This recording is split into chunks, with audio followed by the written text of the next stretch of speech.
श्रीमा श्री अरविंद यही श्री अरविंद पाठचक्र ऑनलाइन माध्यम योगदान करथिबा भाई अपा मान को नमस्कार।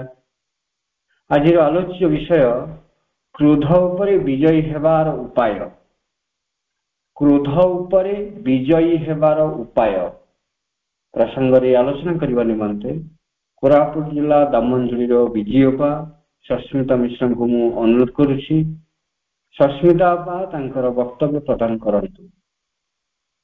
करुणामयी माँ परम प्रभु श्री अरविंद पाद पद्म मोर अनंत कोटि प्रणाम एवं एही श्री अरविंद पाठचक्र रे ऑनलाइन माध्यम रे योगदान करथिबा समस्त मातृ अभिप्सपा भाई माननकु मोर प्रणाम।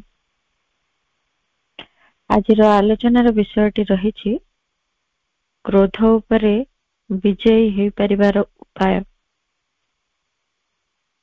आमे जेतेबेले श्री अरविंद जोगर यात्री आमे जानिछु पुराना जेते सब जोग थिला सेइथिरे तार लक्ष्य थिला संसार कर्म सबको त्याग कर देकी मूर्ति बा निर्वाण मोक्ष ए सब गुड़िक प्राप्त करिबा। जेतेबेले एई गुड़िक प्राप्त हेई जाय जोगर सिद्धि हेई गला बोली मने करा जाय। किंतु एई श्री अरविंद जोग पूर्ण जोगर लक्ष्य होछि एई मन प्राण शरीर को तार से मूल दिव्य तत्व रे रूपांतरित करिबा। बाबाजी महाराज जेमती कहले जे रूपांतरित मन प्राण शरीर रे भगवत प्राप्ति आम जोगर मूल लक्ष्य। एई जो मन रहिछि एई प्राण रहिछि शरीर रहिछि से माने तांको मूल दिव्य तत्व को पाई पारि नाहंती। से माने केवल तांकर निम्न प्रकृतिगत जेतेक प्रवृत्ति गुड़िक भितरे इठी जीवन धारण कला बेले मनुष्यटी से माने तारी भितरे थांती। से निम्न प्रकृतिर विभिन्न चक्रावर्तरे से माने घुरु थांती एवं परिशेष रे व्यक्तिटी जेतेबेले मृत्यु वरण करे शरीरटी नष्ट हो जाए मनटी चली जाए मन जगत को प्राण चली जाए प्राण जगत को एवं तार चैत्य से मध्य चैत्य जगत को जाती। किंतु ए पूर्ण जगर लक्ष्य रही ए मन दिव्य मन हब प्राण दिव्य प्राण हब सामर्थ्य रे भरी उठिब मन दिव्य ज्ञान रे भरी उठिब शरीर ज्योतिर्मय हब। एई मूल दिव्य तत्व को से माने आसीबे। कारण जेहेतु सृष्टिर आरंभ कथा आमे जानिचे सेई परम चेतना सबु भितरे निगूढ़ हेकी रहिचंती। धीरे धीरे धीरे धीरे से विवर्तित हेई स्तर पर स्तर चेतनार खोली जाउची एवं से निजको अभिव्यक्त करिबारे लागिचंती। एमती अभिव्यक्ति भितरे एई मन प्राण शरीर ए अदिव्य तत्व गुड़िक भितरे से परिपूर्ण अभिव्यक्ति हब परम चेतनांकर अभिव्यक्ति हब। जदि एतिकी हुए तेबे जाई पूर्ण जोगर लक्ष्य सिद्धि हब। ता व्यतीत अन्य जेकोसी लक्ष्य रे पहुंचले मध्य जेते सिद्धि लाभ कले मध्य पूर्ण जोगरे परिपूर्णता हुए ना। एई जेतेबेले रूपांतर हब व्यक्तिटी सेतेबेले मृत्यु वृद्धत्व रोग ये सब पूरा पूरी भाव में मुक्त हो दुख कष्ट जंत्रणार मुक्त हो। तेणु पूर्ण जोगर साधक माने से माने जो माने के आमे माने मध्य से पूर्ण जोगर ही साधक जो माने घरे रही साधना करुचे जो माने आश्रम रे रहीचे से माने समस्ते ए पूर्ण जोगर पथिक। सेठी आउ आवश्यकता नहीं एकाकी निवृत्त रे जायकी साधना करबा पड़िबा बोली ए संसार रे रही समस्त कर्म माध्यम रे जीवन रे विभिन्न भल मंद समस्त प्रकार परिस्थिति भितरे विभिन्न घटना परिस्थिति गुड़िक भितरे अनुभूति गुड़िक लाभ करिकी से मन प्राण शरीर धीरे धीरे धीरे धीरे रूपांतरित हेबे। या द्वारा ସେଇ ନିମ୍ନ ଗୁଣ ଧର୍ମ ଗୁଡିକ, ସେଇ ମନ ପ୍ରାଣ ଶରୀରର ସେଗୁଡିକ ପରିବର୍ତ୍ତିତ ହେଇଯିବ ଏବଂ ଦିବ୍ୟ ଗୁଣ ଗୁଡିକ ତା ଭିତରେ ଅଭିବ୍ୟକ୍ତ ହବ। ତେଣୁକରି ଯେତେବେଳେ ଆଗରୁ ସେମାନେ ସବୁ କିଛି ତ୍ୟାଗ କରିକି ଯାଉଥିଲେ, ଏଇମାନଙ୍କର ରୂପାନ୍ତରର ସମ୍ଭାବନା ସେତେବେଳେ ନଥିଲା। ହୁଏତ ସମୟ ଆସି ନଥିଲା, କିନ୍ତୁ ବର୍ତ୍ତମାନ ସେ ସମୟ ଆସିଛି। ପରମ ପ୍ରଭୁ ଶ୍ରୀ ଅରବିନ୍ଦ କରୁଣାମୟୀ ମା ଏଇ ଅତିମାନସ ଶକ୍ତିକୁ ଏ ପୃଥିବୀକୁ ଆଣି ସବୁ କିଛି ସମ୍ଭବ କରିଛନ୍ତି ଏବଂ ଟିକେ ଚେଷ୍ଟା କଲେ ସାଧକଟି ଏଇ ସମସ୍ତ ନିମ୍ନ ପ୍ରକୃତି ଗୁଡିକ ଭିତରୁ ଧୀରେ ଧୀରେ ଧୀରେ ଧୀରେ ରୂପାନ୍ତରିତ ହବାକୁ ଲାଗିବାର ସୁଯୋଗ ସୃଷ୍ଟି କରିଦେଇଛନ୍ତି।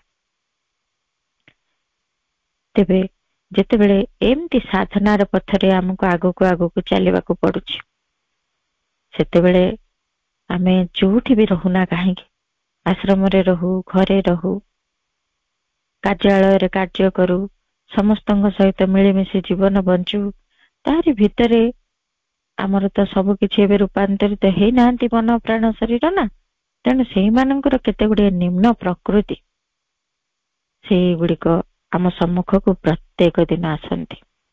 ପ୍ରତିଟି ମୁହୂର୍ତ୍ତରେ, ପ୍ରତିଟି କର୍ମ ଭିତରେ ସେମାନଙ୍କୁ ସମ୍ମୁଖୀନ ହବାକୁ ପଡେ, ଅତିକ୍ରମ କରିବାକୁ ପଡେ, ସେଗୁଡିକ ଉପରେ ବିଜୟ ଲାଭ କରିବାକୁ ପଡେ।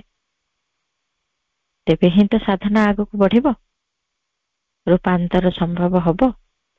ଏମିତି ଗୋଟିଏ ପ୍ରଭାବଶାଳୀ ପ୍ରକୃତି ଯାହାକି ଆମେ ପ୍ରତ୍ୟେକ ଦିନ ପ୍ରାୟତଃ ସମସ୍ତେ ସମ୍ମୁଖୀନ ହଉଛେ, ସେ ହଉଛି କ୍ରୋଧ।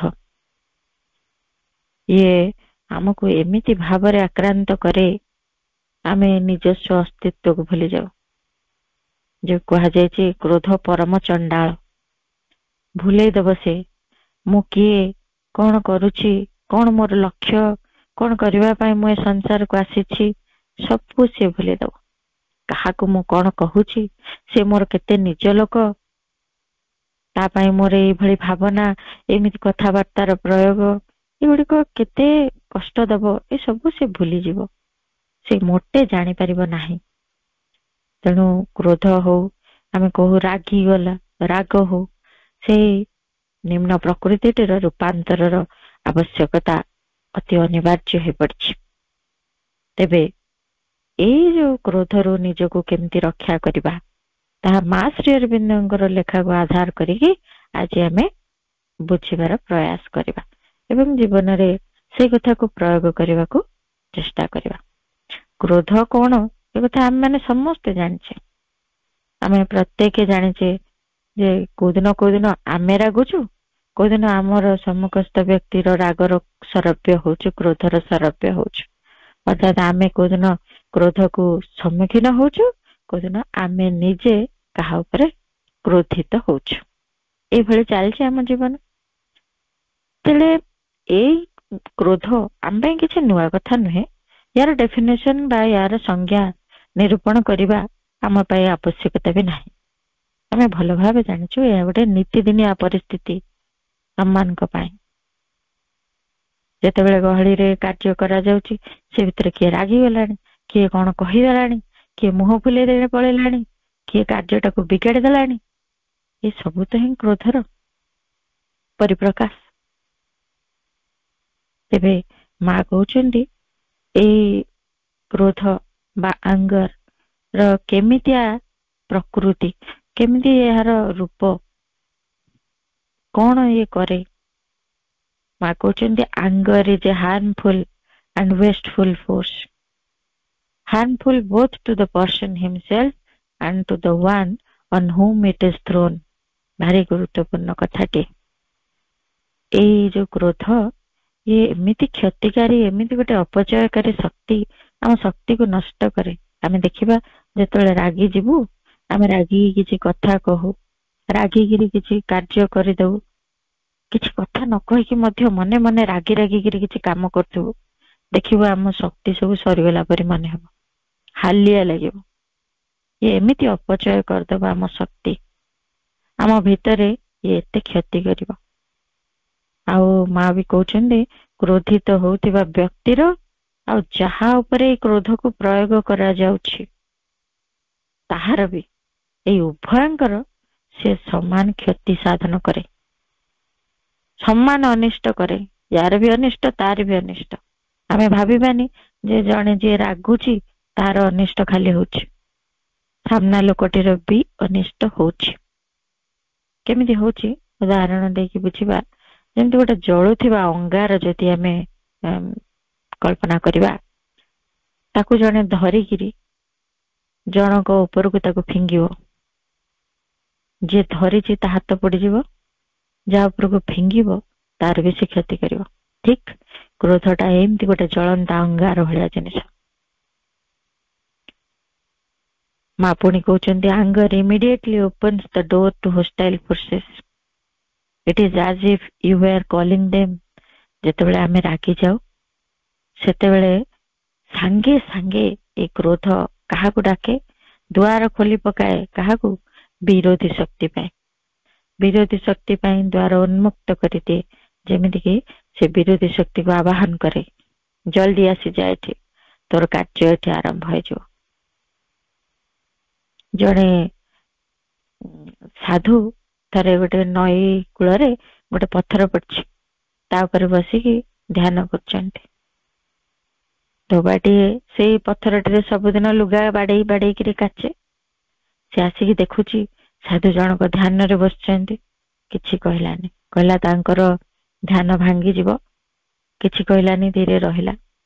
କିନ୍ତୁ ସାଧୁ କଣ କଲେ? ବସିଛନ୍ତି ବସିଛନ୍ତି, କିନ୍ତୁ ୟାର ଲୁଗାପଟା ନ କାଚିଲେ ବିଳମ୍ବ ହେଇଯିବ, ଖରା ପଳେଇବ, ଶୁଖିବନି। ଟିକେ ସମୟ ପରେ ସାଧୁ ଯେତେବେଳେ ଆଖି ଖୋଲିଲେ, ସେ ସେଇ ସୁଯୋଗରେ ସାଧୁଙ୍କୁ ପଚାରିଲା ଯେ ମହାରାଜ ଆପଣ ଟିକେ ଅନ୍ୟତ୍ର ଯାଇକି ଘୁଞ୍ଚି ବସିବେ କି? ମୁଁ ସବୁଦିନ ଏଇ ପଥରଟି ଉପରେ ଲୁଗା କାଚେ, ଆଜି ମଧ୍ୟ ଲୁଗା ଗୁଡିକ ଧରି ଏଠି କାଚିବା ପାଇଁ ଆସିଛି। ସିଏ ଦେଖିକି ମୁହଁକୁ ବିରକ୍ତି ଭାବ ପ୍ରକାଶ କରି ମୁହଁରେ ଉଠିକି ଚାଲିଗଲେ, ଖଣ୍ଡେ ଦୂରରେ ଯାଇକି ବସିଲେ ଆଉ ଗୋଟେ ପଥର ଉପରେ। କିନ୍ତୁ ଏଇ ଲୋକଟି ଧୋବାଟି ତାପରେ ଲୁଗା କାଚିଲା। ଲୁଗା କାଚୁଛି, ସେ ସାଧୁ ଟିକେ ସମୟ ପରେ ଏତେ ଜୋରେ ପାଟି କଲେ। କଣ ପାଇଁ ପାଟି କଲେ? ହେଇ ଲୁଗାର କାଚୁଛୁ, ମଇଳା ପାଣି ଗୁଡା ସବୁ ମୋରି ଉପରେ ପଡୁଛି, ଏମିତି ମଇଳା ପାଣି ଗୁଡା ପକଉଛୁ, ମୋର ସବୁ ଧ୍ୟାନ ଭଙ୍ଗ ହେଇଗଲା, ମୋର ଦେହ ଅପବିତ୍ର ହେଇଗଲା, ମୁଁ ଅଶୁଦ୍ଧ ହେଇଗଲି, କହିକି ଏତେ ପାଟିତୁଣ୍ଡ କଲା। ସିଏ କହିଲା ମହାରାଜ ମୁଁ ତ ଜାଣିପାରିନି, ପ୍ରକୃତରେ ମୁଁ କାଚିବାରେ ଏତେ ନିମଗ୍ନ ହେଇଗଲି ଯେ ମୁଁ ଆଉ ମୋଟେ ଜାଣିପାରିନି ଆପଣଙ୍କ ଉପରକୁ ଏଇ ଯୋଉ ମଇଳା ପାଣି ଗୁଡାକ ଛିଟକି ଯାଇଛି, କ୍ଷମା କରନ୍ତୁ। ସିଏ ଆଉ କଣ ଶୁଣନ୍ତି, ପ୍ରଚଣ୍ଡ ରାଗିକିରି ଗର୍ଜନ କଲେ। ଧୋବାଟି ଟିକେ ସମୟ ସବୁ ଶୁଣିଲା, ତାପରେ ପଳେଇଲା ସେଠୁ।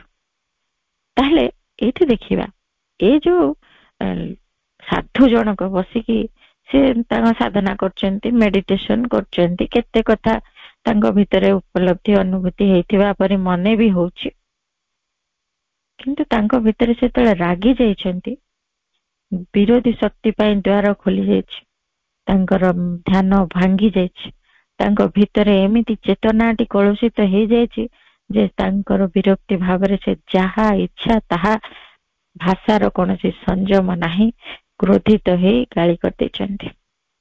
କେତେ ଭୟଙ୍କର ଜିନିଷ। ସେଇ ସମୟରେ ବିରୋଧୀ ଶକ୍ତି ପାଇଁ ଦ୍ୱାର ଏମିତି ଖୋଲିଦବ ଯେ ଖାଲି ବିରୋଧୀ ଗତିବୃତ୍ତି ଗୁଡିକ ଆମ ଭିତରେ ହିଁ ପ୍ରକାଶ ପାଇବ।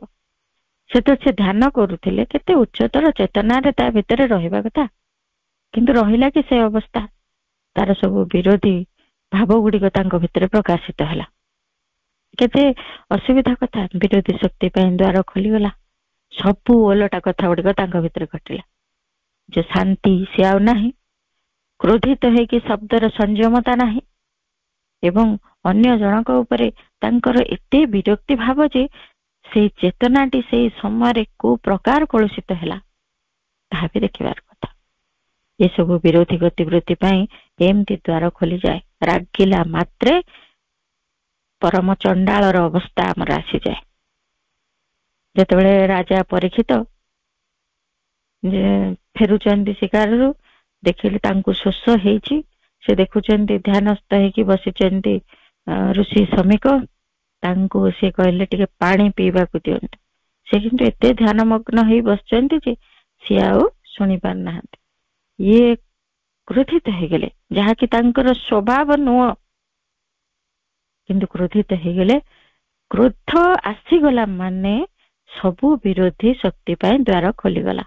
ଯାହାକି ପରୀକ୍ଷିତ ଏମିତି କ୍ରୋଧିତ କେବେ ବି ହୁଅନ୍ତିନି। ସିଏ କ୍ରୋଧିତ ହେଇକି ସବୁ ବିପରୀତ ଗତିବୃତ୍ତି ଆରମ୍ଭ ହେଇଗଲା। ପାଖରେ ଗୋଟେ ମଲା ସାପଟେ ପଡିଥିଲା, ତାକୁ ଖଣ୍ଡାରେ ଟେକିଲେ, ଶ୍ରମିକ ଋଷିଙ୍କ ବେକରେ ପକେଇ ଦେଇକି ପଳେଇଲେ।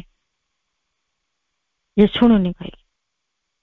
କିଛି ସମୟ ପରେ ତାଙ୍କ ପୁଅ ଶୃଙ୍ଗି, ଯିଏକି ଗାଧେଇବାକୁ ଯାଇଥିଲେ ତରୁଣ, ସେ ଆସିକି ପହଞ୍ଚିଲେ। କହିଲେ, ମୋ ପିତାଙ୍କ ଉପରେ ଯିଏ ଏମିତି ମଲା ସାପଟେ ପକେଇକି ତାଙ୍କୁ ଅପମାନିତ କରିଛି, ସେଇ ବ୍ୟକ୍ତି 7 ଦିନ ଭିତରେ ତକ୍ଷକର ଦଂଶନରେ ମୃତ୍ୟୁବରଣ କରିବ।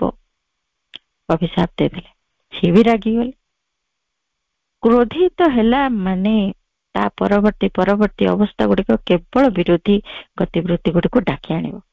ଯେତେବେଳେ ଶ୍ରମିକ ଋଷି ଉଠିଛନ୍ତି, ସିଏ ଜାଣିପାରୁଛନ୍ତି ତାଙ୍କର ଯୋଗ ଦୃଷ୍ଟିରେ ଯେ ରାଜା ପରୀକ୍ଷିତ ହିଁ କାର୍ଯ୍ୟ କରିଦେଇଛନ୍ତି କ୍ରୋଧର ବଶବର୍ତ୍ତୀ ହେଇ।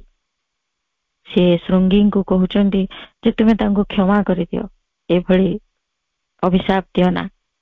ମୁଁ ତ ଦେଇ ସାରିଛି ଅଭିଶାପ, ଫଳିବ ନିଶ୍ଚିତ। ଏବଂ ଆମେ ଜାଣିଛେ ସିଏ ଚେଷ୍ଟା କଲେ ମଧ୍ୟ ତକ୍ଷକର ଦଂଶନରୁ ବଞ୍ଚି ପାରିଲେ ନାହିଁ। କିଭଳି ଗୋଟେ କାଣ୍ଡ ହେଇଯାଉଛି। କ୍ରୋଧ ମାନେ ତା ପରବର୍ତ୍ତୀ ଗତିବୃତ୍ତି ସବୁ କିଛି ବିରୋଧୀ ଶକ୍ତି ଦ୍ଵାରା ପରିଚାଳିତ। ଆଉ ଆମ ଚେତନାର କୌଣସି କଣ୍ଟ୍ରୋଲ ତା ଉପରେ ରହିବ ନାହିଁ। ମା କହିଲେ, all anger only disturbs the consciousness and makes it difficult to keep the quiet voice. ସମସ୍ତ ପ୍ରକାର କ୍ରୋଧ, ଆମେ କହୁ ଟିକେ ରାଗିଗଲି, ଆଜି ମତେ ବେଶୀ ରାଗ ଲାଗିଲା। ଆମେ ବିଭିନ୍ନ ପ୍ରକାର କ୍ରୋଧକୁ ଆମେ ବର୍ଣ୍ଣନା କରିଥାଉ। ମୁଁ ଏତିକି କଥା ଶୁଣି ମତେ ଟିକେ ବିରକ୍ତ ଲାଗିଲା, ଇଏ ବି କ୍ରୋଧ। ଏବଂ ବହୁତ ରାଗିକିରି ଗାଳିଗୁଲଜ କଲି, କେତେବେଳେ ରାଗିଲି ଯେ କିଛି କହିଲି ନାହିଁ, କେତେ ପ୍ରକାରର ହେଲାଣି। ତେଣୁ ମା କହୁଛନ୍ତି ସମସ୍ତ ପ୍ରକାର କ୍ରୋଧ, ଯେଉଁ ପ୍ରକାର ବି ହଉ, ଯେତିକି ବି ହଉ, ଯେମିତି ବି ହଉ, ତାହା ଆମ ଚେତନା ଭିତରେ ସେ ଗୋଳମାଳିଆ ସୃଷ୍ଟି କରେ। ଚେତନାକୁ ପୁରାପୁରି ଗୋଳମାଳିଆ ଭିତରେ ରଖେ। ଆମ ଚେତନାର ଆଉ ସ୍ଥିର, ନୀରବ, ଶାନ୍ତି ଏଇ ସ୍ଥିତି ଆଉ ରହେନି। ଚେତନାରେ ଆଉ ଭାରସାମ୍ୟ ରହେନି। ଭାରି କଷ୍ଟକର ହେଇପଡେ ତାକୁ ଭାରସାମ୍ୟରେ ରଖିବା। ଆମେ ସମସ୍ତେ ସେ କଥାକୁ ଜାଣିଛୁ। ପ୍ରତି ସମୟରେ ଯେତେବେଳେ ଆମେ ରାଗି ଯାଉଛୁ, ଆମେ କହୁ ପଛରେ ଯେ ରାଗିକି ମୁଁ ତାକୁ ଏଇ କଥା କହିଦେଲି। ଆଉ କଣ କରିବି, ସେତେବେଳେ ରାଗ ଲାଗିଲା, ଆଉ ମୁଁ କହିଦେଲି। କେତେ ପ୍ରକାର ଗୋଳମାଳିଆ ହେଇଯାଉଛି ଆମ ଚେତନା। ପଛରେ ଆମେ ରିପେଣ୍ଟ କରୁଛୁ, ପଛରେ ଭାବୁଛୁ, କିନ୍ତୁ ସେଇ ସମୟରେ ଆମ ଚେତନା ଉପରେ ଆମର କୌଣସି ହୋଲ୍ଡ ନାହିଁ। ଆମ ଚେତନା ଆଉ ଭାରସାମ୍ୟରେ ରହିପାରୁନି, ଭାରସାମ୍ୟ ବିହୀନ ହେଇପଡୁଛି। ଗୀତାରେ ମଧ୍ୟ ଆମେ ସମସ୍ତେ ଜାଣିଛେ, ସେ ଶ୍ଲୋକକୁ ଆମେ ସମସ୍ତେ ମୁଖସ୍ଥ ବି କରିସାରିଥିବା, ଯାହା 2ୟ ଅଧ୍ୟାୟର 63 ନମ୍ବର ଶ୍ଲୋକ। ଆମେ ସମସ୍ତେ ତାକୁ ମୁଖସ୍ଥ କରିଥିବା। କ୍ରୋଧାତ୍ ଭବତି ସମ୍ମୋହ, ସମ୍ମୋହାତ୍ ସ୍ମୃତି ବିଭ୍ରମ, ସ୍ମୃତି ଭ୍ରଂଶାତ୍ ବୁଦ୍ଧିନାଶ, ବୁଦ୍ଧିନାଶାତ୍ ପ୍रणश्यति। ଜାଣିଛେ, କିନ୍ତୁ ସେଇ କଥା ଗୁଡିକ ଆମେ କରୁଛେ। କ୍ରୋଧରୁ ଆମ ଭିତରେ ଏମିତି ପ୍ରକାର ମୋହ ଆସିଯାଉଛି, କ୍ରୋଧୀ ଅବସ୍ଥାଟିରେ ଆମେ ପୁରାପୁରି ଅକୁପାଏଡ ହେଇଯାଉଛୁ, ତା ଦ୍ଵାରା ପୁରା ଅଧିକୃତ ହେଇଯାଉଛୁ, କ୍ରୋଧ ଦ୍ଵାରା ସମ୍ମୋହିତ ହେଇଯାଉଛୁ ଏବଂ ତାହା ଦ୍ଵାରା ଆମ ହିତାହିତ ଜ୍ଞାନ ସବୁ ଭୁଲି ଯାଉଛୁ। ସ୍ମୃତି ବିଭ୍ରମ ହଉଛି, ଭୁଲି ଯାଉଛୁ ହିତ କଣ ଅହିତ କଣ, କିଛି ଆମେ ଚିନ୍ତା କରିପାରୁନୁ, ଭୁଲ କରିଦଉଛୁ, ବୁଦ୍ଧି ହଜି ଯାଉଛି। ଏବଂ ଯେତେବେଳେ ବୁଦ୍ଧି ଏମିତି ହଜିଯାଏ, ସେତେବେଳେ ଏଇ ମଣିଷଟିର ଅଧପତନ ହେଇଯାଏ। କେତେ ଭୟଙ୍କର ସ୍ଥିତି ଏ କ୍ରୋଧକୁ ନେଇକି। ସେଇଥିପାଇଁ ମା କହୁଛନ୍ତି, ଯେତେ ସବୁ ଏଇ କ୍ରୋଧର ଅବସ୍ଥା, ଯେତେ ଏଇ ସବୁ ସ୍ତର, ବିଦ୍ରୋହାତ୍ମକ ଉତ୍ତେଜନା, ହିଂସା, କ୍ରୋଧ, ଏଇ ସବୁ ଗୁଡିକ ସବୁବେଳେ ଦୁର୍ବଳତାର ଚିହ୍ନ। କାରଣ ଆମେ ହୋଲ୍ଡ କରିପାରୁନେ ଆମ ଚେତନାକୁ, ଆମେ ଭାରସାମ୍ୟରେ ରଖିପାରୁ ନାହିଁ, ତାହେଲେ ଏଟା ଦୁର୍ବଳତା ନିଶ୍ଚୟ। ଆଉ ଏଇ ଦୁର୍ବଳତା ପାଇଁ ହିଁ ଜଣେ ପ୍ରକୃତରେ ରାଗିଯାଏ, ଆହୁରି ରାଗେ, ନିଜ ଉପରୁ ସଂଯମ ହରାଇ ଦଉଛି, ଅନୁଚିତ କଥା ସବୁ କରୁଛି, ଅନୁଚିତ କଥା ସବୁ କହୁଛି। ଯଦି ଦେଖିବା ଯିଏ ପ୍ରକୃତରେ ଶକ୍ତିଶାଳୀ ସିଏ ରାଗେନି ବୋଲି ମା କହୁଛନ୍ତି। କେମିତି କଥା? ଯିଏ ଶକ୍ତିଶାଳୀ ସେ ରାଗେନି। କ୍ରୋଧ ଆସିବ ଯେତେବେଳେ ରାଗିଯିବାଟା ଭାରି ସହଜ। ପରିସ୍ଥିତି ଯେତେବେଳେ ପ୍ରତିକୂଳ ହେଇଯିବ ସାଙ୍ଗେ ସାଙ୍ଗେ ରାଗିଯିବାଟା ଏତେ ସହଜ କଥା। ଆମେ ସମସ୍ତେ ସେଇ କଥାକୁ ଭଲ ଭାବେ ଅଙ୍ଗେ ନିଭେଇଛୁ। ସାଙ୍ଗେ ସାଙ୍ଗେ ଆମେ ରାଗିଯାଉ, ଚାହିଁକିନା ଆମେ କହୁ ନାକ ଅଗରେ ରାଗ, ଚାହିଁକିନା ରାଗିଗଲା। ସେ ଚାହିଁକିରି ରାଗିବାଟା ଭାରି ସହଜ, କାରଣ ସେଇଟା ଆମର ନିୟନ୍ତ୍ରଣରେ ରଖିପାରୁନୁ, ଆମେ ରାଗି ଯାଉଛୁ। କିନ୍ତୁ ନ ରାଗିକି ପରିସ୍ଥିତି ପ୍ରତିକୂଳ ହେଲେ ମଧ୍ୟ ନ ରାଗିକି ରହିବା ପାଇଁ ପ୍ରକୃତରେ ସାମର୍ଥ୍ୟ ଆବଶ୍ୟକ। ସାମର୍ଥ୍ୟ କଣ? ସେହି ସାମର୍ଥ୍ୟ ଯୋଗୁ ହିଁ ତ ନିଜକୁ ସଂଯତ କରିପାରିବୁ। ଶବ୍ଦଟିଏ ଉଚ୍ଚାରଣ ନ କରିକି ସ୍ଥିର ରହିପାରିବୁ। ସାମର୍ଥ୍ୟ ଦରକାର ନାହିଁ। ଖାଲିରେ ରାଗିଯିବାଟା ଦୁର୍ବଳତାର ଚିହ୍ନ। କିନ୍ତୁ ଆମେ କହୁ ତାକୁ ମୁହେଁ ମୁହେଁ ଜବାବ ଦେଇଦେବା ଦରକାର, ରାଗିଯିବା ଦରକାର। ନ ରାଗିଲେ ସେ ଶିଖିବ ନାହିଁ। ଆମେ କଣ ଖାଲି ସହୁଥିବୁ? ଏଇ ଯଦି କଥା ଆମେ କହୁ, ପ୍ରକୃତରେ ଏଗୁଡିକ ଆମ ଦୁର୍ବଳତାର ଚିହ୍ନ। ଆମେ ଜାଣିନାହୁଁ ଆମେ କେତେ ଦୁର୍ବଳ। ନିଜ ଉପରେ କୌଣସି କଣ୍ଟ୍ରୋଲ ନାହିଁ। ଯୋଉ ବାଟରେ ବାହି ନେଲା କ୍ରୋଧ ସେଇ ବାଟରେ ବହିଗଲୁ। କେତେ ଅସୁବିଧାରେ ପକାଏ ସେ ଆମ ଚେତନାକୁ, କେତେ ନିମ୍ନଗାମୀ କାର୍ଯ୍ୟ ଗୁଡିକ ଆମ ଦ୍ୱାରା ବି କରି ପକାଏ। କିଏ କିଏ କ୍ରୋଧିତ ହେଇକି କାହାକୁ ହତ୍ୟା କରିଦେଲାଣି, କିଏ କ୍ରୋଧିତ ହେଇକି କାହାକୁ ଚାପୁଡା ମାରି ପକେଇଲାଣି, କିଏ କ୍ରୋଧିତ ହେଇକି କାହାକୁ ଅପଶବ୍ଦ କହିଲାଣି। କେତେ କେତେ କଥା ବୁଝିପାରେନି ସେ। ଥରେ ଗୋଟେ ସାଧୁ ସେ କଣ କରିଛନ୍ତି, ସେ ଦେଖିଲେ ଗୋଟେ ହ୍ରଦଟେ ଅଛି, ହ୍ରଦ ଭିତରେ ଭାରି ସ୍ଥିର ପାଣି, ଯାଇକି ସେଇଠି ଟିକେ ମେଡିଟେସନ କରିବି ଦିନେ ଭାବିଲେ। ଡଙ୍ଗାଟିଏ କୂଳରେ ଥିଲା, ସେ ଡଙ୍ଗାଟି ନେଇ ସେ ଚାଲିଲେ ଠିକ ମଝାମଝି, ହ୍ରଦର ମଝାମଝି।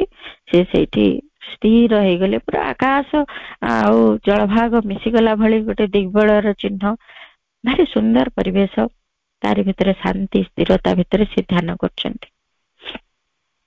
କିଛି ସମୟ ଧ୍ୟାନ କରୁଛନ୍ତି, ତାଙ୍କୁ କିଏ ଗୋଟେ ଧକ୍କା ଦେଲା ପରି ଅନୁଭବ କଲେ। ମନ ଭିତରେ ଟିକେ ବିରକ୍ତି ଆସିଲା, କିଏ ଏମିତି ଆସିକି ଧକ୍କା କରୁଛି। ଆଖି ବନ୍ଦ କରି ବସିଛନ୍ତି। ପୁଣି ଆଉ ଗୋଟେ ଧକ୍କା କିଛି ସମୟ ପରେ। ପୁଣି ଭାବୁଛନ୍ତି କିଏ ସେ, କିଏ ଏଇଭଳିଆ ଗୋଟେ କାଣ୍ଡ କରୁଛି, ମୋ ଧ୍ୟାନରେ ଏତେ ବାଧା ସୃଷ୍ଟି କରୁଛି। ତାପରେ ହ୍ରଦର ମଝାମଝି ଜାଗାକୁ ଆସିଲା କିଏ? ତାପରେ ପୁଣି ଆଉ ଗୋଟେ ଧକ୍କା କିଛି ସମୟ ପରେ। ସେ ଆଖି ଖୋଲି ନାହାନ୍ତି, ତାପରେ ଆଖି ଖୋଲିଲେ। ମନେ ମନେ ପୁରା ବିରକ୍ତ ହେଇଯାଇଛନ୍ତି, ଅତି ପ୍ରଚଣ୍ଡ ରାଗି ଯାଇଛନ୍ତି। ଆଜି ତାକୁ ଦେବି, ମତେ ଏତେ, ମୁଁ ତ ଆସିକି ଏଇଠି ବସିକି ଧ୍ୟାନ କରୁଛି, ମତେ ଏଇଠି ଆସି ହଇରାଣ କରିବାର ମାନେ କଣ? କିଏ ସେ କହିକି ଯେତେବେଳେ ଆଖି ଖୋଲିକି ଦେଖୁଛନ୍ତି, ଦେଖିଲା ବେଳକୁ କଣ ନା ଡଙ୍ଗାଟିଏ, ଖାଲି ଡଙ୍ଗାଟିଏ ପବନରେ କେମିତି ସେ ତାର ଯୋଉ ଶିଙ୍ଗୁଳିଟି ବନ୍ଧା ହେଇଥାଏ ସେ ଶିଙ୍ଗୁଳିଟି ବନ୍ଧା ହେଇନି, କଣ ହେଇଛି ସେ ଖସି ଆସିଛି ଏବଂ ୟାଙ୍କ ବୋଟ ଟାକୁ, ୟାଙ୍କ ଡଙ୍ଗାଟିକୁ ସେ ମଝିରେ ମଝିରେ ଗୋଟେ ଗୋଟେ ପବନରେ ଟିକେ ଯେତେବେଳେ ହଲି ଯାଉଛି ଗୋଟେ ଗୋଟେ ଧକ୍କା ଦଉଛି। ସିଏ ସେଇଠି ଭାବିଲେ, ଆରେ ମୁଁ ତ ଏତେ ରାଗି ଯାଇଛି, ଯଦି ପ୍ରକୃତରେ ଏଇଠି ଗୋଟେ ମଣିଷ ହେଇଥାନ୍ତା ଆଜି ତା ଉପରେ ମୁଁ କଣ ନାଇଁ କଣ ଭାଷା ପ୍ରୟୋଗ କରିଥାନ୍ତି, କିଭଳି ନିଜେ ସେଇଭଳି କଣ୍ଡିସନରେ ଯାଇ ପହଞ୍ଚିଥାନ୍ତି ଯାହାକି ଆମ ପାଇଁ ପୁରାପୁରି ନିବାରଣ ଯୋଗ୍ୟ। ସେଇ କାର୍ଯ୍ୟ ମୁଁ କରିବାକୁ ବସିଥିଲି। ନିଜ ଭିତରେ ନିଜକୁ ସୁଧାରୁଛନ୍ତି, ବୁଝିପାରୁଛନ୍ତି ଭୁଲ ଏବଂ ଜାଣୁଛନ୍ତି କ୍ରୋଧ ଯୋଗୁ କେତେ ବଡ ଭୁଲ କରିବାକୁ ସେ ବସିଥିଲେ। ଏମିତି କ୍ରୋଧ ଆମକୁ ଭାରି ଅସୁବିଧାରେ ପକାଏ। ଆମ ଜୀବନର ସବୁ ଯେମିତି ମୂଲ୍ୟବୋଧକୁ ସେ ନଷ୍ଟ ଭ୍ରଷ୍ଟ କରିଦିଏ। ତାହେଲେ ଏଇ କ୍ରୋଧ ଆସୁଛି କୋଉଠୁ? ଆମେ ତ ଜାଣୁନୁ, ରାଗି ଯାଉଛୁ କେତେବେଳେ କେମିତି, କୁଆଡୁ ଆସୁଛି? ଆମକୁ ବାହାରୁ ଆସୁଛି ନା ଆମ ଭିତରେ ଅଛି? ଶ୍ରୀ ଅରବିନ୍ଦ କହୁଛନ୍ତି anger comes from outside। ଏ କ୍ରୋଧ ବାହାରୁ ଆସେ। The fact that the anger comes with such force is itself enough to show that it is not in you but that comes from outside. Very interesting କଥାଟେ ପ୍ରଭୁ କହୁଛନ୍ତି। ଏଇ ଆଙ୍ଗର, ଏ କ୍ରୋଧ, ସେ ଏମିତି ଗୋଟେ ଶକ୍ତି ନେଇକିରି ଆମ ପାଖକୁ ଆସେ, ତାହା ଭିତରେ ଏଇଟି ହିଁ ଦୃଶ୍ୟମାନ ହୁଏ ଯେ ତାହା ଆମ ଭିତରେ ନଥିଲା, ବାହାରୁ ହିଁ ଆସିଲା। ହଠାତ୍ କରି ଆମେ ସେଇ କଥାକୁ ବୁଝିପାରିନୁ।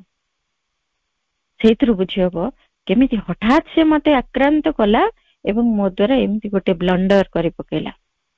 ବିଶ୍ୱ ବାତାବରଣରେ କ୍ରୋଧର ସ୍ପନ୍ଦନ ସବୁ ଘୁରି ବୁଲୁଛନ୍ତି ସବୁବେଳେ ଏବଂ ସୁଯୋଗ ଦେଖିକି ଆମ ଭିତରେ ସେ ପ୍ରବେଶ କରେ।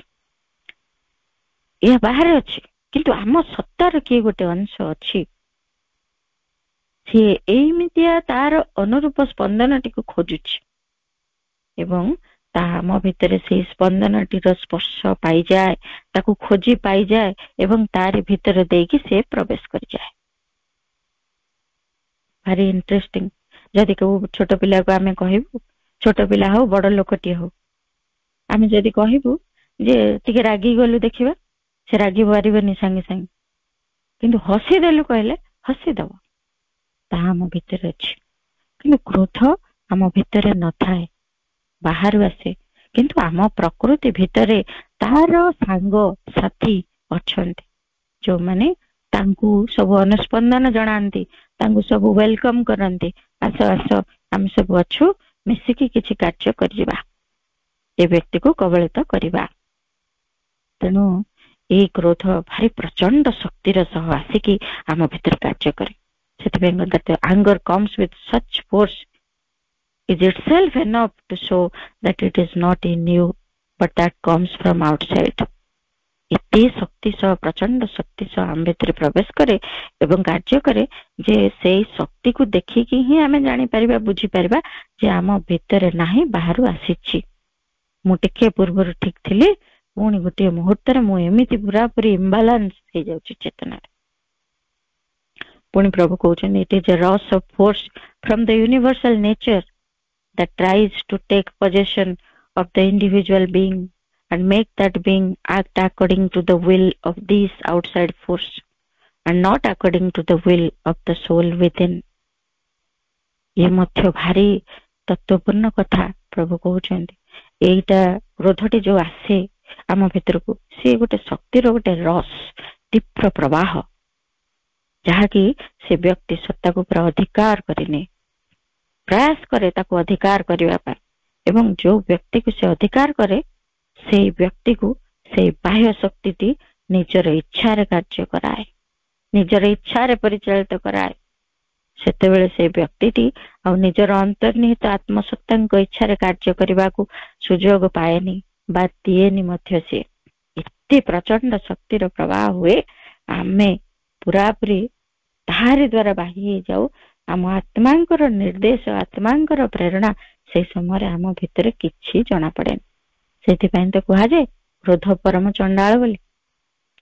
ସେତେବେଳେ ଆମକୁ ସେ କୋଉ ସ୍ତରର ଚଣ୍ଡାଳ ମାନେ କଣ, ଅତି ନିଚ ସ୍ତର ଚେତନା ଏମିତି ତଳକୁ ନେଇଯିବ।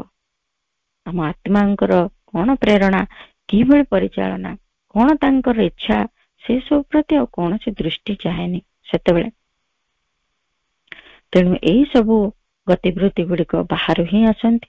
ଏଇ ଶକ୍ତି ଗୁଡିକ ବିଶ୍ୱ ସେ ଯୋଉ ଅପରା ପ୍ରକୃତି ଭିତରୁ ହିଁ ଆସିଥାନ୍ତି, from the universal lower nature, or are suggested or thrown upon you by adverse forces adverse to your spiritual progress.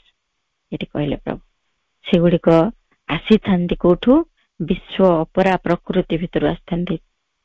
ପରା ପ୍ରକୃତି ଦିବ୍ୟ, ଏ ଅପରା ପ୍ରକୃତି, ନିମ୍ନ ପ୍ରକୃତି ଭିତରୁ ଏଇ କ୍ରୋଧର ଶକ୍ତି ଆମ ଭିତରେ ପ୍ରବେଶ କରେ, ବା ବିରୋଧୀ ଶକ୍ତି ମାନଙ୍କ ଠାରୁ ଏଇ ଶକ୍ତି ଗୁଡିକ ଆମର ଆଧ୍ୟାତ୍ମିକ ଅଗ୍ରଗତିରେ ବାଧା ସ୍ୱରୂପ ଆମ ଉପରକୁ ପ୍ରୟୋଗ ବି କରାଯାଇଥାନ୍ତି।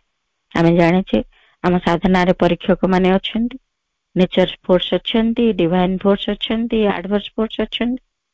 ସେମାନେ ବିଭିନ୍ନ ସ୍ତରରେ, ବିଭିନ୍ନ ତାଙ୍କରି ସ୍ତର ଅନୁଯାୟୀ ଆମକୁ ସେମାନେ ପରୀକ୍ଷା କରନ୍ତି ଆମ ସାଧନାରେ ଏବଂ ଆମ ଅଗ୍ରଗତିଟିକୁ ନିଶ୍ଚିତ କରିଦିଅନ୍ତି। ତେଣୁ ସେମିତି ଆଡଭର୍ସ ଫୋର୍ସ ମଧ୍ୟ ଏ ଗ୍ରୁପ ଅଫ ଏକ୍ସାମିନର୍ସ ସେମାନେ ହଉଛନ୍ତି ଏମିତି ପରୀକ୍ଷକ ଦଳେ ଯୋଉମାନେ କି ଆମ ସାଧନାରେ ମଧ୍ୟ ଆମକୁ ପରୀକ୍ଷା କରନ୍ତି। ତେଣୁ ସେଇ ପରୀକ୍ଷା ସ୍ୱରୂପ ସେଇ ଶକ୍ତି ଗୁଡିକ ସେଇ ଆଧ୍ୟାତ୍ମିକ ଅଗ୍ରଗତିରେ ବାଧା ରୂପେ ସେଇ ଆଡଭର୍ସ ଫୋର୍ସ ଆମ ପାଖକୁ ପ୍ରେରଣ କରିଥାନ୍ତି। ଏମିତି ବି ହୁଏ, ପ୍ରୟୋଗ କରିଥାନ୍ତି। ଆମେ ତା ଦ୍ୱାରା କବଳିତ ହେଇଯାଉ। ଯଦି କବଳିତ ହେଇଗଲୁ ଆମେ ପରୀକ୍ଷାରେ ଫେଲ ହେଲୁ, ଆମେ ହାରିଗଲୁ। ଯଦି ତାକୁ କବଳିତ ନ ହେଇ ପ୍ରତ୍ୟାଖ୍ୟାନ କରିପାରିଲୁ ତାହେଲେ ଆମେ ପରୀକ୍ଷାରେ ଜିତିଲୁ, ପରୀକ୍ଷାରେ ପାସ୍ କଲୁ, ଊର୍ଦ୍ଧ୍ୱତର ଚେତନାକୁ ଗଲୁ। କେତେ ସୁନ୍ଦର ଭାବରେ ତା ପଛର ଉଦ୍ଦେଶ୍ୟଟି ମଧ୍ୟ ରହିଛି।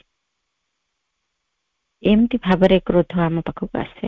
ତାହେଲେ ହାଉ ଟୁ ଓଭରକମ୍ ଆଙ୍ଗର, ଏଇ କ୍ରୋଧକୁ ଆମେ କେମିତି ଅତିକ୍ରମ କରିବା? କୋଉଠୁ ଆସୁଛି ତ ଜାଣିଲେ, କେମିତି କାର୍ଯ୍ୟ କରୁଛି ଜାଣିଲେ, ଏବେ ତାକୁ ଅତିକ୍ରମ କରିବାର ବାଟ ପ୍ରଭୁ କହୁଛନ୍ତି। These things, hard forms of speech, anger, etc. are habits formed by the vital physical consciousness, and as they are supported by the subconscious, very difficult to change. ଆମର ଏଇ ଯୋଉ କଟୁ କଥା, କାହାକୁ ଭାରି କଡା କଥା କହିଦଉ, କଟୁ କଥା କହିଦଉ, କ୍ରୋଧିତ ହେଇଯାଉ, ଏ ସବୁ ଅଭ୍ୟାସ ଆମର ପ୍ରାଣ ଭୌତିକ ଚେତନା ଦ୍ୱାରା ହିଁ ରୂପ ଗ୍ରହଣ କରିଥାଏ ଏବଂ ଆମର ଅବଚେତନା ଦ୍ୱାରା ସେ ସବୁ ସମର୍ଥନ ପ୍ରାପ୍ତ ହୁଅନ୍ତି। ତେଣୁ ଏଇଗୁଡିକୁ ପରିବର୍ତ୍ତିତ କରିବା ଭାରି ଦୁଃସାଧ୍ୟ ହେଇଥାଏ। ଅବଚେତନା ଯିଏକି ଏମିତି ପ୍ରକାରର ଗୋଟିଏ ଚେତନା ଯାହା ଅନେକ କିଛି ଅବଗୁଣର ଗୋଟିଏ ଭଣ୍ଡାର, ସେ ସମର୍ଥନ କରେ ଏହି କ୍ରୋଧକୁ ଏବଂ ପ୍ରାଣ ଭୌତିକ ଚେତନା ଦ୍ୱାରା ଏହି କ୍ରୋଧଟି ରୂପ ଗ୍ରହଣ କରେ, ପ୍ରାଣ ଉତ୍ତେଜିତ ହେଇଯାଏ ଏବଂ ଅବଚେତନା ତାକୁ ସପୋର୍ଟ କରେ। ତେଣୁକରି ଏଇ ଦୁଇଟି ଯାକର ମିଶ୍ରିତ କ୍ରିୟା ବୋଲି ତାକୁ ଜୟ କରିବା ସତରେ ଭାରି ଦୁଃସାଧ୍ୟ। ପୁଣି ପ୍ରଭୁ ଭାରି ଇଣ୍ଟରେଷ୍ଟିଂ କଥାଟା କହୁଛନ୍ତି, it is easier for most to realize the divine or enter into the psychic consciousness than to change this part of the nature. ଜଣେ ଚୈତ୍ୟ ଚେତନାରେ ୟାଠୁ ଅଧିକ ସହଜରେ ପ୍ରବେଶ କରିପାରିବ। ଭାଗବତ ଉପଲବ୍ଧି କରିବା ତାଠୁ ସହଜତର, କିନ୍ତୁ ଏହି ସବୁ ପ୍ରକୃତିକୁ ପରିବର୍ତ୍ତିତ କରିବା এই ସମସ୍ତ କାର୍ଯ୍ୟ ଠାରୁ ବି ଡିଫିକଲ୍ଟ। ତେବେ ଆମକୁ କରିବାକୁ ହବ କଣ? ପ୍ରଥମ କଥା, ସାବିତ୍ରୀର ସେ ବାକ୍ୟ, A key, ସେ ପଂକ୍ତିଟି ଯଦି ମନେ ପକେଇବା, A key to a light still kept in being's cave. ସାବିତ୍ରୀରେ ପ୍ରଭୁ ଏ କଥା କହୁଛନ୍ତି। ଆମର ସେଇ ଦିବ୍ୟ ଆଲୋକ ଆଡକୁ ଗୋଟେ ଚାବିକାଠି ପ୍ରତି ମଣିଷଟିର ଅନ୍ତର ଭିତରେ ରଖାଯାଇଛି। Once the psychic consciousness governs or the higher consciousness descends, then it is much easier for these to go. ପ୍ରଭୁ କହୁଛନ୍ତି ଆମ ଭିତରେ ସେଇ ଚାବିକାଠିଟି କିଏ? ଆମର ଚୈତ୍ୟ ସତ୍ତା। ଆମର ଅନ୍ତରର ଗୁହା ଭିତରେ ସେ ଚାବିକାଠିଟି ସୁରକ୍ଷିତ ହେଇ ଅଛନ୍ତି। ଆମେ ସବୁ ତାଙ୍କୁ ଗ୍ରହଣ ନିଜ ଭିତରେ ଧାରଣ କରି ରହିଛୁ, କିନ୍ତୁ ସେ ବିଷୟରେ ଆମେ ଅନଭିଜ୍ଞ, ସେ ବିଷୟରେ ଆମେ ଅଜ୍ଞ। ମନେ ରଖିବା ଯଦି, ବୁଝିବା ଯଦି, ପ୍ରୟାସ ଯଦି କରିବା ଏବଂ ସେଇ ଚୈତ୍ୟ ଚେତନା ଯେତେବେଳେ ଆମ ଭିତରେ ଆମକୁ ପରିଚାଳିତ କରିବେ, ଆମ ଭିତରେ ଥାଇକି ଆମକୁ ପଥ ପ୍ରଦର୍ଶନ କରିବେ ଏବଂ ଆମର ପ୍ରାଣର କଥା, ମନର କଥା ଏବଂ ଶରୀରର ଅସାମର୍ଥ୍ୟକୁ ଆମେ ପଛରେ ପକେଇ ଦେଇ ଚୈତ୍ୟଙ୍କ ନିର୍ଦ୍ଦେଶରେ ଜୀବନ ବଞ୍ଚିବୁ, ତେବେ ଯାଇ ହିଁ ତ ଏଇ ଚୈତ୍ୟ ଚେତନା ରୂପକ ଚାବିକାଠି ଆମ ଜୀବନର ଏଇ ସମସ୍ତ ନିମ୍ନ ପ୍ରକୃତିକୁ କୁଆଡେ ଯେମିତି ସୂର୍ଯ୍ୟଙ୍କ ଉପସ୍ଥିତିରେ ବାଦଲ ହଟିଯାଏ, ଘନ ମେଘ ହଟିଯାଏ, ଅନ୍ଧକାର ଦୂରେଇ ଯାଏ, ଠିକ ସେଇଭଳି ତାହା ଦୂରେଇ ଯିବ। ମୂଳ ସମାଧାନ ଏଇଟି। ତେଣୁ ଯେତେବେଳେ ଊର୍ଦ୍ଧ୍ୱତର ଚେତନା ବା ସେ ଚୈତ୍ୟ ଚେତନା ଆମକୁ ସମଗ୍ର ସତ୍ତାକୁ ପରିଚାଳିତ କରିବେ, ସେତେବେଳେ ଏଗୁଡିକର ଅସ୍ତିତ୍ୱ ଲୋପ ପାଇଯିବ। ବୁଦ୍ଧଦେବ ସମସ୍ତଙ୍କୁ ଶିକ୍ଷା ଦଉଥାନ୍ତି। ତାଙ୍କର ଯେତେବେଳେ ସେ ବୁଲି ବୁଲିକିରି ଗାଁ ଗାଁ ସମସ୍ତଙ୍କୁ କିଛି ବାଣୀ ଗୁଡିକ କହୁଥାନ୍ତି, ଲୋକଙ୍କୁ ଅନୁପ୍ରାଣିତ କରୁଥାନ୍ତି ଦିବ୍ୟ ଚେତନା ଆଡକୁ। ସେତେବେଳେ କିଛି ଲୋକ, ଜଣେ ବ୍ୟକ୍ତି ତାଙ୍କ ଉପରେ ଭାରି କ୍ରୋଧିତ ହେଇକି ତାଙ୍କୁ ଗାଳି ଗୁଲଜ କଲା। ଗୋଟେ ଗାଁ ମୁଣ୍ଡରେ ସେମିତି ସେ କିଛି ଯୁବକଙ୍କୁ ବସେଇକି କିଛି କହୁଛନ୍ତି, ତାଙ୍କୁ ଗାଳି ଗୁଲଜ କଲା। କହିଲା ତମେ ସବୁ ଏଇ ସବୁ କଥା ଶିଖଉଛ, ସେମାନେ ଯାଇକି ଭିକ୍ଷା ମାଗିବେ, କଣ କାମ କରିବେ? କାମ ନାହିଁ ଦାମ ନାହିଁ, ଖାଲି ଭିକ୍ଷା ମାଗିବାକୁ ଶିଖଉଛ। ଏମିତି ତାଙ୍କ ହାତରେ ଥାଳ ଧରି ଦଉଛ। ସେମାନଙ୍କ ଜୀବନ ଗଢିବା କଥା, ତାଙ୍କ ଜୀବନକୁ ନଷ୍ଟ କରୁଛ। ଯାହା ଇଚ୍ଛା ତାହା ବକିଗଲା। କିନ୍ତୁ ବୁଦ୍ଧଦେବ ସ୍ଥିର ନିଶ୍ଚଳ ହେଇକି ଅବିଚଳିତ ଭାବରେ ବସିଛନ୍ତି। ଟିକିଏ ବି କ୍ରୋଧ ତାଙ୍କ ଭିତରେ ପ୍ରବେଶ କରୁନାହିଁ। କାହିଁକି? ଏତେ ସବୁ କଥା ଯଦି ଆମେ ଶୁଣନ୍ତୁ, ଆମ ଭିତରେ କେମିତି ସବୁ ଗୋଳମାଳିଆ ପରିସ୍ଥିତି ହେଇଯାଆନ୍ତା। ଆମେ କେତେ ପ୍ରତିକ୍ରିୟାଶୀଳ ହେଇ ଉଠନ୍ତୁ, କେତେ ରିଆକ୍ଟିଭ ହେଇଯାଆନ୍ତୁ। କିନ୍ତୁ ତାଙ୍କର କାହିଁକି ହେଲା ନାହିଁ? ତାଙ୍କ ଅନ୍ତର ସତ୍ତା ତାଙ୍କୁ ପରିଚାଳିତ କରୁଥିଲେ। ତେଣୁ ଏ କ୍ରୋଧ ତାଙ୍କୁ ସ୍ପର୍ଶ ବି କରିପାରୁନି। ସେ ଶାନ୍ତ ସ୍ଥିର ଚିତ୍ତରେ ସ୍ମିତ ହାସ୍ୟର ସହିତ ସେମିତି ବସିଛନ୍ତି। ଏବଂ ଏଇ ବ୍ୟକ୍ତିଟି ପାଟି କରି କରିକି ତାର ସେ ପଳେଇଲା। ପୁଣି ତା ପରଦିନ ଆସିକି କ୍ଷମା ମାଗିଲା, ମୁଁ ଭୁଲ କରିଦେଇଛି, ମତେ କ୍ଷମା କରନ୍ତୁ। ଏମିତି ଯଦି ପ୍ରକୃତରେ ଆମର ଊର୍ଦ୍ଧ୍ୱତର ସତ୍ତା ଆମକୁ ପରିଚାଳିତ କରିବେ, ଏଇ କ୍ରୋଧର ସ୍ଥାନ ଆଉ ସେଠି ରହିବନି। କାରଣ କ୍ରୋଧ ଗୋଟେ ନିମ୍ନତର ଚେତନା, ଗୋଟେ ନିମ୍ନତର ପ୍ରତିକ୍ରିୟା, ତାହା ଊର୍ଦ୍ଧ୍ୱତର ଆଲୋକ ଆଗରେ ତିଷ୍ଠି ପାରେ ନା। ତେଣୁ ପ୍ରଥମ ସମାଧାନ, ପ୍ରଥମ ଯେତେବେଳେ ଆମେ କ୍ରୋଧକୁ ଜୟ କରିବାକୁ ଚାହେଁ, ତାହେଲେ ଏଇ କାର୍ଯ୍ୟଟି ଆମକୁ କରିବାକୁ ହବ। ଅନ୍ତର ଭିତରେ ସେଇ ଦିବ୍ୟ ସତ୍ତାଙ୍କର ସନ୍ଧାନ କରିବାକୁ ହବ ଏବଂ ତାଙ୍କରି ସହିତ ଯୁକ୍ତ ହେଇ ସେଇ ଚେତନାର ପରିଚାଳନାରେ ଜୀବନକୁ ବଞ୍ଚିବାକୁ ହବ। କିନ୍ତୁ ଏଇ କଥା ତ ଜାଣିଲେ ତାହା ସର୍ବଶେଷ କଥା। ସବୁବେଳେ ଏଇ ସାଧାରଣ ଜୀବନରେ ଆମେ ତ ଚେତନାରେ ଏତେ ଆଗକୁ ଯାଇନୁ, ସେ ଅନ୍ତର ସତ୍ତାଙ୍କର ସନ୍ଧାନ ବି ଆମେ ଏ ପର୍ଯ୍ୟନ୍ତ କରିନାହୁଁ। ଆମ ଜୀବନ ଏବେ ବି ତାଙ୍କରି ପରିଚାଳନାରେ ପରିଚାଳିତ ହେଇନି। ତାହେଲେ ସେଇ ଊର୍ଦ୍ଧ୍ୱତର ଚେତନାର ସମତ୍ୱ, ସେ ଊର୍ଦ୍ଧ୍ୱତର ଚେତନାର ଅଧିକାର କରିବା ଆମକୁ, ସେଇ ଊର୍ଦ୍ଧ୍ୱତର ଚେତନାର ଶାନ୍ତି, ସ୍ଥିରତା, ଅବିଚଳିତତା କେମିତି ଆମ ଚେତନା ଭିତରେ ଆସିବ? ପ୍ରଥମ ପ୍ରଚେଷ୍ଟା ଯଦି ଆମେ କରିବାକୁ ଚାହୁଁ ସାଧନାରେ, ତାହେଲେ ଏଇ ଚୈତ୍ୟ ସତ୍ତାଙ୍କୁ ଖୋଜି ପାଇବା ପ୍ରାଥମିକ ସ୍ତରରେ ଆମ ପାଇଁ ସହଜ ହେଇପଡେନି, ଆମ ପାଇଁ କଷ୍ଟକର ହୁଏ। ସାଧାରଣ ଲୋକଟିଏ ଯେତେବେଳେ ସାଧନାର ଆରମ୍ଭ କରେ, ସେ ଏଇ କଥାଟି ତା ପାଇଁ ଏତେ ସହଜ ହେଇନଥାଏ। ତେଣୁ ଛୋଟ ଛୋଟ କଥା ଗୁଡିକରେ ଆମକୁ ଧ୍ୟାନ ଦେବାକୁ ପଡିବ। ଦୈନନ୍ଦିନ ଜୀବନର ଛୋଟ ଛୋଟ ଘଟଣା ଗୁଡିକ ଉପରେ ଧ୍ୟାନ ଦଉ ଦଉ ଏବଂ ଅନ୍ତରରେ ତାଙ୍କୁ ଖୋଜୁ ଖୋଜୁ ଦିନେ ତାଙ୍କୁ ପାଇଯିବୁ ଏବଂ ଏଇ ଛୋଟ ଛୋଟ କଥା ଗୁଡିକ ଭିତରେ କ୍ରୋଧକୁ ଜୟ କରି କରି ଆମେ ଆଗକୁ ଚାଲିଥିବୁ। ତାଙ୍କୁ ପାଇବାଟି ସହଜ ହେଇଯିବ ଏବଂ ତାଙ୍କରି ପରିଚାଳନାରେ ଜୀବନ ବି ସୁନ୍ଦର ହେଇଯିବ। କୌଣସି ଛୋଟ ଛୋଟ କଥା। ମା କହିଲେ, ଯଦି କେହି ଜଣେ ତମକୁ କେବେ ଅପମାନିତ କରୁଛି, ସେଇଠି ହଠାତ୍ କିଛି ପ୍ରତିକ୍ରିୟା ଦେଖେଇବା ପୂର୍ବରୁ ଟିକେ ନିଶ୍ଚଳ ନୀରବ ହେଇକି ରହିବ। ପ୍ରତିକ୍ରିୟାଟି ଦେଖେଇବାକୁ ଯାଉଛେ, ସେ ପ୍ରତିକ୍ରିୟାଟା ଅଲ୍ ଅଫ୍ ଏ ସଡନ୍ ଆମେ କରୁଛୁ। ହଠାତ୍ କରି କିଏ ମତେ କହିଦେଲା ସାଙ୍ଗେ ସାଙ୍ଗେ ବିପଦ, ସେ ତା ପାଟିରୁ କଥା ସରିଥିବ କି ନାଇଁ ଆମ ପାଟିରୁ ବାହାରି ପଡୁଛି। ସେ କିଛି କହିଥିବ କି ନାଇଁ ଆମ ଆଖିରୁ ଲୁହ ଟପ୍ ଟପ୍ ବାହାରି ପଡୁଛି। ପ୍ରତିକ୍ରିୟା ସବୁ ଗୁଡିକ, ଏବଂ ମନ ଭିତରେ କ୍ରୋଧ ଖାଲି ଜଳି ଉଠୁଛି। ମା କହୁଛନ୍ତି ଏଇ ସମୟରେ ଟିକେ ଚେଷ୍ଟା କରିବା, ହଠାତ୍ ବାହ୍ୟ ଏବଂ ଅନ୍ତର ପ୍ରତିକ୍ରିୟା ଗୁଡିକୁ ପ୍ରଦର୍ଶିତ ନ କରି ବାହାରେ ବି ନୀରବ, ଅନ୍ତର ଭିତରେ ବି ଟିକେ ନୀରବ ହବାର ପ୍ରୟାସ କରିବା।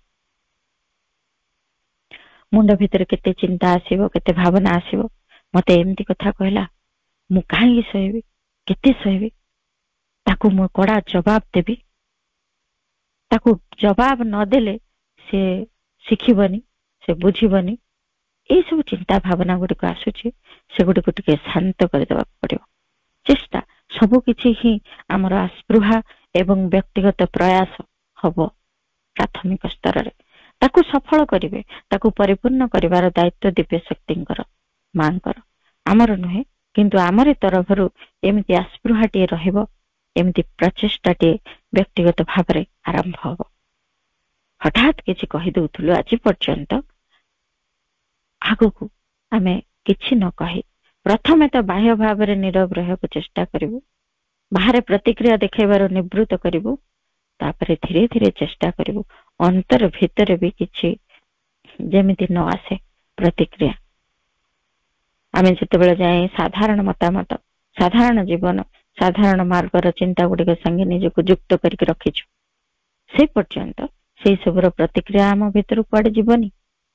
ସେଗୁଡିକ ଆମ ସତ୍ତାର ଗଭୀରତା ଭିତରେ କୋଉଠି ଯାଇକି ଲୁଚିକି ରହିବେ। ଆମେ ଯୋଉ ତଡି ଦଉଛୁ, ସେଗୁଡିକ ଆକ୍ସେପ୍ଟ କରୁନୁ, ସିଏ ଯାଇକିରି କୋଉଠି ଲୁଚିକି ରହୁଛନ୍ତି। ଆମେ ଯୋଉ ଦିବ୍ୟ ଗୁଣ ଗୁଡିକୁ ଆୟତ୍ତ କରିବାକୁ ଚାହୁଁଛେ, ଏଇ ସବୁ ହଉଛି ତାର ବିପରୀତ କଥା। ତେଣୁ ଏଇ ପ୍ରକାର ଯୋଉ କ୍ରୋଧ, ଯେତେବେଳେ ଆମେ ତାର ঊର୍ଦ୍ଧ୍ୱକୁ ଯାଇନେ, ସେତେବେଳେ ଟିକେ ସଚେତନ ହବା, ନିଜକୁ ଭିତରେ ବାହାରେ ଶାନ୍ତ ସ୍ଥିର କରି ରଖିବା। ଯାହା ଫଳରେ କଣ ହବ, ପ୍ରଥମରୁ ଏ କଥା ସମ୍ଭବ ହବନି। ଆମେ କେବେ ଭାବିବାନି ଯେ ମୁଁ ଚେଷ୍ଟା କରି କରି 2 ମାସ ହେଲାଣି ହଉନି, ତାହା ନୁହେଁ। ଅନେକ ଜନ୍ମର, ଅନେକ ପୂର୍ବବର୍ତ୍ତୀ ଚେତନା ଗୁଡିକର ଏଠି ସ୍ଫୁରଣ ହେଉଛି ଆମ ଭିତରେ। ଆମେ ଯୋଉ ପଶୁତ୍ୱ ଭିତରେ ଥିଲୁ, ସେ ପଶୁତ୍ୱ ଏବେ ବି ମୁଣ୍ଡ ଟେକୁଛି ଆମ ଭିତରେ, ଯୋଉଡାକ କି ଅବଚେତନ ଭିତରେ ଆମେ ତଡିଦେଲେ ଯାଇ ପଳଉଛି ଏବଂ ପୁଣି ଥରେ ସେଇଠୁ ଉଠି ଆସି ଆମକୁ କବଳିତ କରିବାର ଚେଷ୍ଟା କରୁଛି। ତାହେଲେ ଏଇ ବାରମ୍ବାର ଏଇ କାର୍ଯ୍ୟ ଚାଲିବ ଆମ ଭିତରେ। ସେଥିରେ ହତାଶ ନ ହେଇ, ବିଷାଦଗ୍ରସ୍ତ ନ ହେଇ, ସେଥିରେ ନିଜର ଚେଷ୍ଟାରୁ ବିରତ ନ ହେଇ, ବାରମ୍ବାର ବିଫଳତା ପରି ମନେ ହେଉଥିଲେ ମଧ୍ୟ ନିଜକୁ ସେଇ ଅଧ୍ୟବସାୟ ଭିତରକୁ ନେଇଯିବାକୁ ପଡିବ। ନିଜକୁ ଏମିତି ଅଧ୍ୟବସାୟ କରିବାକୁ ପଡିବ, ବାରମ୍ବାର ବିଫଳ ହେବା ସତ୍ତ୍ୱେ ମଧ୍ୟ ବାରମ୍ବାର ପ୍ରୟାସ, ବାରମ୍ବାର ପ୍ରୟାସ, ମାସ ମାସ, ବର୍ଷ ବର୍ଷ ଲାଗି ଯାଇପାରେ।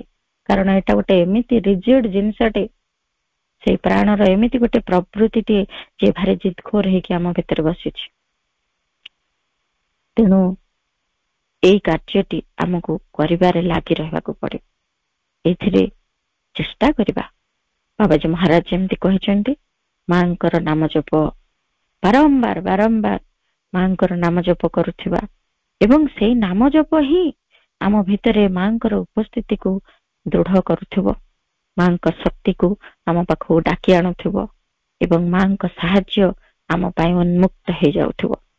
ଯାହା ଫଳରେ ଏଇ ଯୋଉ ଛୋଟିଆ ବ୍ୟକ୍ତିଗତ ପ୍ରୟାସଟି, ଏଇ ଯୋଉ ଛୋଟିଆ ଆସ୍ପୃହାଟି ଦିନେ ସଫଳତାର ଶିଖର ଚୁମ୍ବିବ।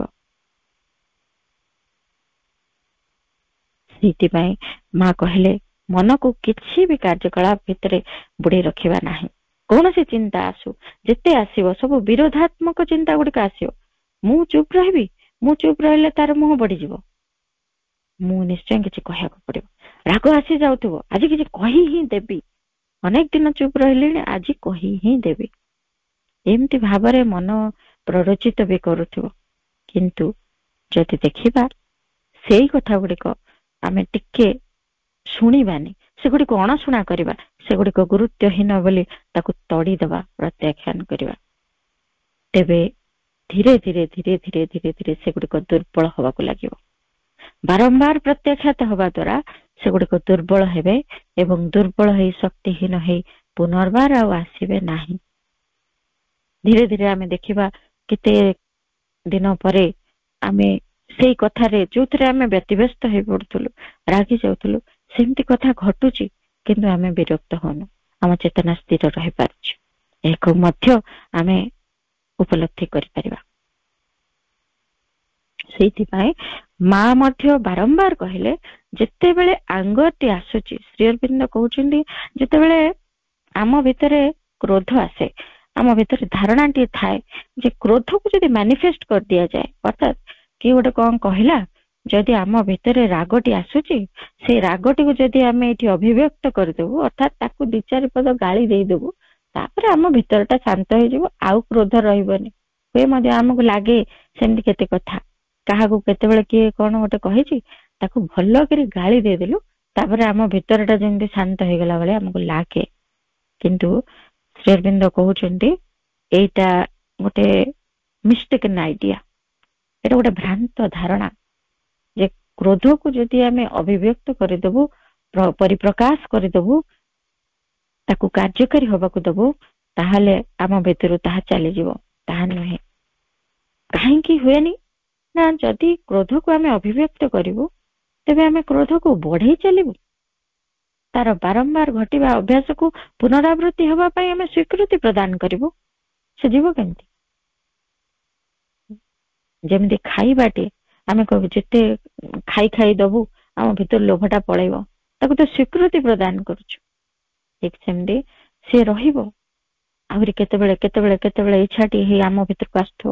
କ୍ରୋଧ ଠିକ ସେମିତି, ଯେତେ ତାକୁ ଅଭିବ୍ୟକ୍ତି କରିବୁ, ତାର ଅଭିବ୍ୟକ୍ତି ଯେତେ ଯେତେ ଆମେ କରିବାରେ ଲାଗିଥିବୁ, ପରିପ୍ରକାଶ କରୁଥିବୁ, ସେତିକି ସେତିକି ସେ ବଳୁଆ ହେଇକିରି ଆସିବା ପାଇଁ ସ୍ୱୀକୃତି ପାଉଥିବ। ରିପିଟେଟିଭଲି ସେ ଆସିବ, ପୁନରାବୃତ୍ତି ହବ, ରିକଭର କରିବ। ତେଣୁ ତାକୁ ଦୁର୍ବଳ କରିବା ପାଇଁ ପ୍ରଥମ ପଦକ୍ଷେପ ଯାହା ଶ୍ରୀ ଅରବିନ୍ଦ କହୁଛନ୍ତି, ତାକୁ ଅଭିବ୍ୟକ୍ତ ହବାକୁ କେବେ ବି ଦବାନି, ସେ ଚେଷ୍ଟାଟା କରିବା। ପ୍ରଥମରୁ ଏଇ କଥାଟା ହବନି, ଆମେ ସମସ୍ତେ ଜାଣିବା, ପ୍ରଥମରୁ ଏଇ କଥାଟି ହବନି। ତେଣୁ ନିରାଶ ହବାନି, ହତୋତ୍ସାହିତ ହବାନି, ଦୁଃଖୀ ହେଇପଡିବାନି, ଆମ ନିଜକୁ ଭାବିବାନି ଯେ ଆମେ ଅଯୋଗ୍ୟ, ଆମେ ପାରୁନୁ, ଏଇ ମନୋଭାବଟି ରଖିବା ନାହିଁ। କେବଳ ଚେଷ୍ଟା କରିବା, ସେଇ ଆସ୍ପୃହା ଏବଂ ଆମର ବ୍ୟକ୍ତିଗତ ପ୍ରଚେଷ୍ଟା ତାକୁ ରୂପ ଦେବେ, ସଫଳତାର ରୂପ ଦେବେ ସେଇ କରୁଣାମୟୀ ମା। ତେଣୁ ଏଇ ଯୋଉ ରାଗ, କ୍ରୋଧ ଯେତେବେଳେ ରିଜେକ୍ଟ ହେଇଯାଉଛି, ସେ ଯାଇକି ଅବଚେତନ ଭିତରକୁ ପଳଉଛି, ବା ଆମର ଏଇ ଚତୁଃପାର୍ଶ୍ୱର ଯୋଉ ବାତାବରଣ ଭିତରକୁ ପଳଉଛି। ଏଇ ଦିଟା ଜାଗା ତାର, ସେ ଅବଚେତନ ଭିତରେ ଯାଇକି ଗୋଟେ କୋଣରେ ରହିବ, ନହେଲେ ଆମ ଚତୁଃପାର୍ଶ୍ୱର ବାତାବରଣରେ ବୁରିବ ଏବଂ ଟ୍ରାଏ କରିବ, ସେ ଚେଷ୍ଟା କରିବ, ପୁନର୍ବାର ଆସିବ, ପୁନର୍ବାର ଆସିବ।